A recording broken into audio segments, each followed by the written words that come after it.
Hello दोस्तों, कैसे हो आप लोग। मेरा नाम है नीरज और आप देख रहे हैं एन के सिनेमैन। तो मैं आपके लिए लेकर आया हूँ भूतिया हवेली की एक हॉरर स्टोरी जिसमें रोल प्ले कर रही है राजनी।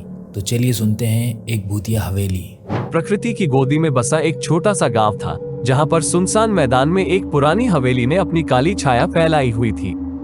गांव वाले कहते थे कि यह हवेली रात्रि में भूतों की दुनिया में बदल जाती है, लेकिन गांव में आई एक होशियार लड़की राजनी इन सब में नहीं मानती थी। एक बार की बात है, गांव में एक महीने के लिए राजनी अपने दादा दादी के साथ रहने आई। कुछ समय बाद उसे उस हवेली के बारे में पता चला, तो राजनी ने हवेली में जाने का फैसला किया। लोग उसे डरा देते थे, ये कहते थे कि रात्रि के समय हवेली में अजीब अजीब आवाजें सुनाई देती हैं और वहां भूत रहते हैं। लेकिन राजनी ने इसे गंभीरता से नहीं लिया और उसने तय किया कि वह रात्रि में हवेली में जाएगी। पहली रात गांव के सभी लोग अपने अपने घरों में थे। तभी राजनी ने फैसला किया कि यही सही समय है हवेली में जाने का। मगर राजनी हवेली में जाने से डर रही थी, क्योंकि वो अकेली थी। रात का समय बढ़ता गया और हवेली के चारों ओर अंधेरा छा गया। थोड़ी देर बाद राजनी को लगा कि कोई उसका पीछा कर रहा है।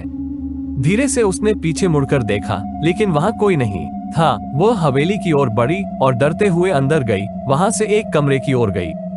उसका दिल तेजी से धड़क रहा था, लेकिन उसने अपने आत्मविश्वास को बढ़ाया। तभी अचानक से कमरे का दरवाजा धीरे धीरे खुला और उसने अंधकार में एक छाया देखी। उस छाया का रूप बार बार बदल रहा था, जो राजनी के सामने अचानक प्रकट हुआ।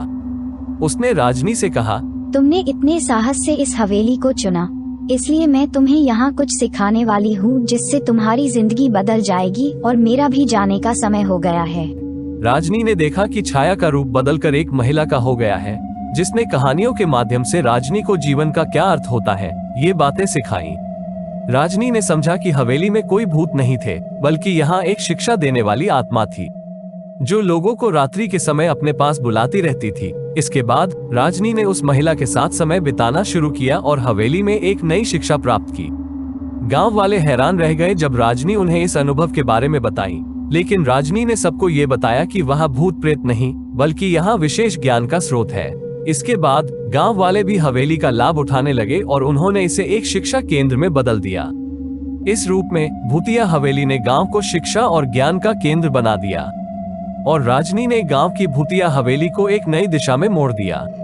कहानी समाप्त हुई। नई कहानी जल्द ही आएगी, इसलिए आप चैनल को सब्सक्राइब कर ले। थैंक्स दोस्तों।